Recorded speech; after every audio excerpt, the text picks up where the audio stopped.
I'm Stephen DonCarlos, Mayor of the City of Baytown, and I'm glad to see you this afternoon on a beautiful Thursday afternoon in Baytown.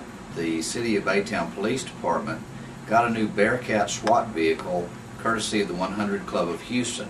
It was delivered on Monday and it's quite a vehicle. It will enable our SWAT officers to go into dangerous situations in as safe a manner as possible and to resolve any police actions that they're involved in, hopefully without any danger to them. It's a great thing. The vehicle itself cost over $200,000. It's quite a fancy vehicle, but it's for the use of the Baytown Police Department and the surrounding counties. It will be stationed at our local police station, and it's quite a accomplishment for our police department to be able to use this vehicle. And we are very thankful to the 100 Club of Houston for their generous donation to our police department.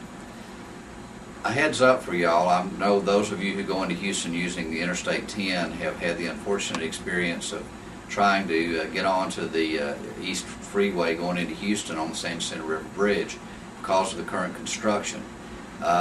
We recognize and are scared to death by the situation that we have had with the fact that there has not been an acceleration lane and that traffic comes screaming around the corner westbound on Interstate 10 without slowing down for oncoming traffic. We have been in conversations with the TxDOT engineers about this problem. They have now at least given us a little bit of an acceleration lane. I am hopeful that they will continue to work on the problem so it will be safer. I know many of you have begun using alternate routes to avoid this situation, as I have. I am hopeful that TxDOT will figure out some way to make that merge a lot safer for our citizens. But in the meantime, please be careful when you go out Decker Drive and are getting on Interstate 10. It is, in my opinion, a very dangerous situation, and you really need to be watching for oncoming traffic when you merge onto the interstate. I've got good news on the Spur 330 and Decker Spur 330 Decker Drive and 146 interchange. As you know, it's been under construction for over a year. It is anticipated that that intersection is going to be completed during the summer. So you will be able to come in on Decker Drive and then exit directly onto 146 southbound without having to stop at red lights or to have to merge up onto 146 the way it's currently done. We are working on the second phase of the project, which is a flyover from 146 southbound onto Decker westbound. That project is under design with TxDOT's engineering department. We are trying to get construction funding from that. Mr. Brumbach, the city manager, and I went to Washington the week before last, and that was on our list to talk to our congressman about. We have received word that Congressman Green and Congressman Poe are jointly trying to get federal funding for construction of that flyover, and we will keep you posted on that. That would be a significant traffic improvement and help us with hurricane evacuation if we can get that bridge built. We also were working on ike recovery in Washington the week before last. Mr. Brumbach and I went to see FEMA and expressed some of our concerns with the way that money is coming to our city and the strings that are attached to it. As you may or may not know, the first round of ike funding has reached the state and local level. However, it's administered through community development block grant funds, which we have discovered have significant strings that make it less than useful for our people.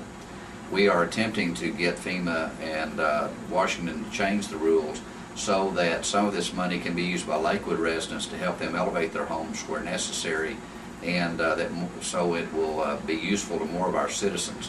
We are also asking them to change some of the rules so that we can use some of these funds for portable generating power for our sewer system when we don't have any electricity. We think we on the local level can use this money more efficiently than Washington can tell us how to use it. So we're hopeful that we're going to get some rules changed to allow us to do that. Congressman Green has agreed to attempt to change some legislation in order to allow us to get portable generating power here, which we can do much cheaper than putting permanent generators at all 82 of our lift stations. So we'll keep you posted on how we're doing in wrestling with the federal government over the funds that they send out. I would also like to ask you to take note when you're going down Baker Road this spring of the improvements to the medians. As you know, we have done some sample medians on Alexander Drive, and this year we're going to concentrate on some medians on Baker Road. You will note that they have pavers on each end of the medians that we're improving. We're planting bushes and shrubs, and we're basically making the medians more attractive. If you are a business person and have a business on Alexander, Baker, or Rolling Brook, where medians are in front of your business, we would invite you to contact the city, contact the mayor's office, in order to see what you might do to participate in getting your median done faster. We think a public-private partnership is the best way to spend the tax monies that we've been allocated to improve these medians, and we can get the projects done faster. So I would encourage, if you are a businessman that has an interest in improving the looks of the street that you're on, particularly in these 3 streets that have grassy medians, that you contact us and let us tell you how you can help us get the job done faster. Finally, I would remind you of a couple of local events that will be happening this weekend. We're having the trash off this Saturday starting at 10 a.m. There will be locations around the city where you can bring household items, and there'll be opportunities for you to bring hazardous waste and such as that in order for us to help you dispose of it. Also, there'll be events around the city where you can have the opportunity to help us clean up Baytown. As you know, that's been one of my priorities as mayor, is making our city look better and helping us to be more litter-free.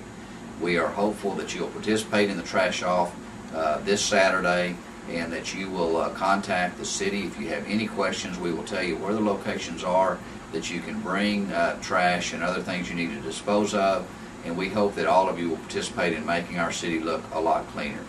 Finally, there's a Baytown Fine Rides car show on Texas Avenue this Friday night and Saturday.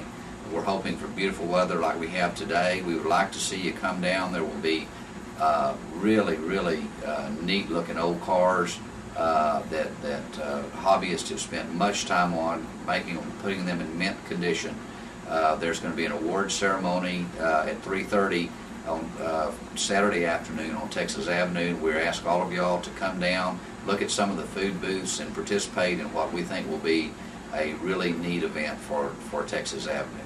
We hope to see you all there. We hope that you all do something this week to make our city a better place to live. Thank you.